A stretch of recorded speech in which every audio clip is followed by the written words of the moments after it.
Avez-vous déjà écouté une chanson qui vous a fait ressentir des frissons, comme si tout votre environnement se transformait autour de vous?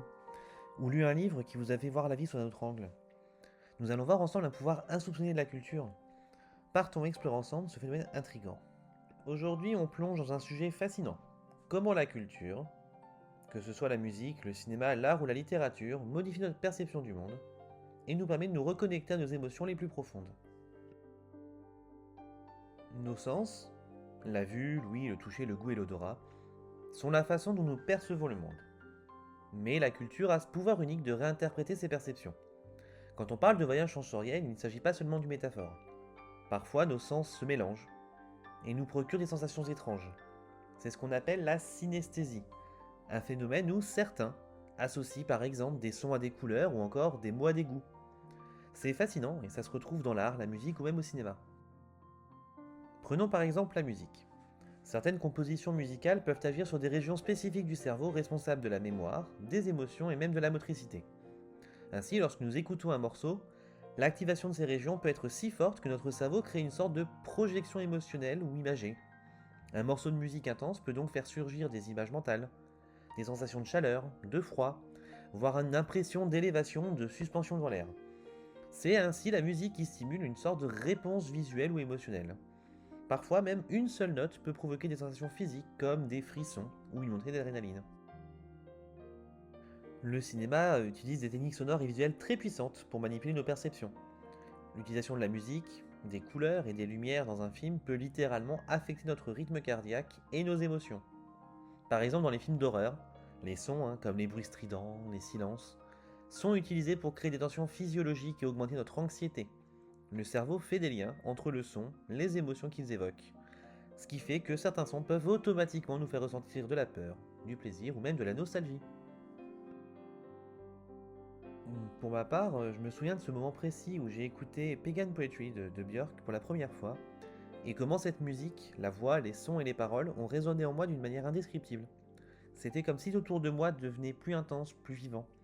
Ce genre d'expérience, où la culture touche une corde sensible, nous rappelle à quel point l'art, la musique par exemple, peuvent nous reconnecter à nos émotions les plus intenses, les plus brutes.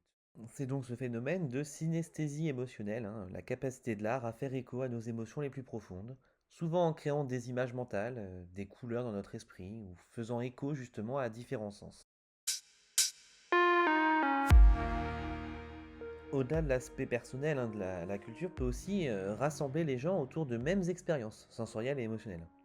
C'est ce qui va rendre du coup les concerts ou les visites de musées parfois si uniques. Quand des milliers de personnes assistent à un concert, leur cerveau réagit parfois de manière synchronisée. Par exemple, les battements de cœur peuvent se synchroniser avec la musique pour produire une expérience collective qui va dépasser l'individualité. C'est ce phénomène qu'on va appeler la cohérence physiologique collective.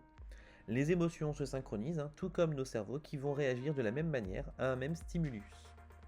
Quand vous êtes dans une salle de cinéma, tous les spectateurs vivent grosso modo cette expérience ensemble, même si chacun est plongé dans son propre ressenti.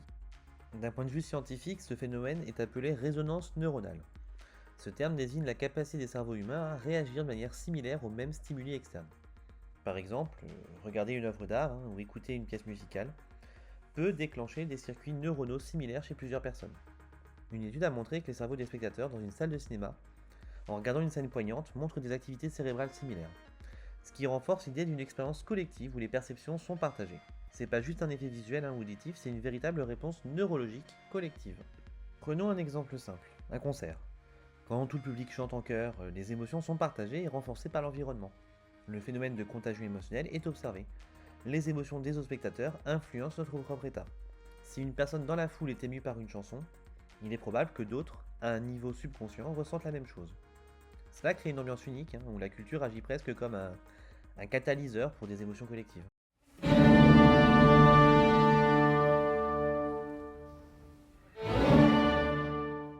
Prenons un exemple peut-être un peu plus précis, avec par exemple l'opéra La Traviata de Verdi. Cette œuvre est composée donc pour la scène d'opéra, mais peut toucher les spectateurs de façon extrêmement puissante. La musique, les voix et les mouvements orchestrés par les chefs-d'œuvre de mise en scène jouent sur des émotions très profondes, telles que la tristesse, l'espoir ou la passion.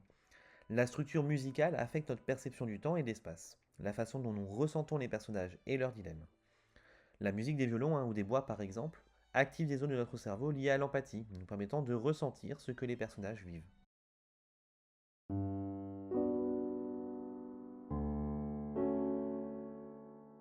Donc, la culture n'est pas seulement un divertissement, elle est un moyen puissant de changer notre perception du monde et de nous reconnecter à nos émotions les plus profondes.